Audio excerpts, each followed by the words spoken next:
ওইদিক যা সাঁতার শিখ হ্যাঁ এই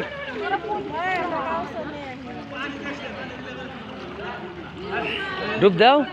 দাও দেখি কতক্ষণ থাকাও ডুব দাও দেখি কামো না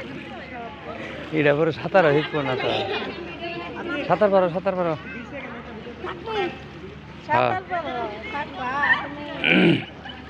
কো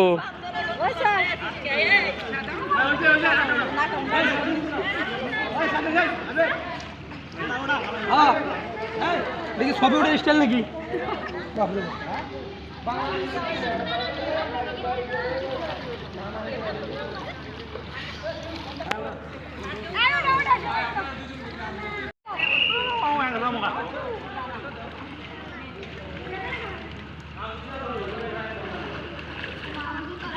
আমার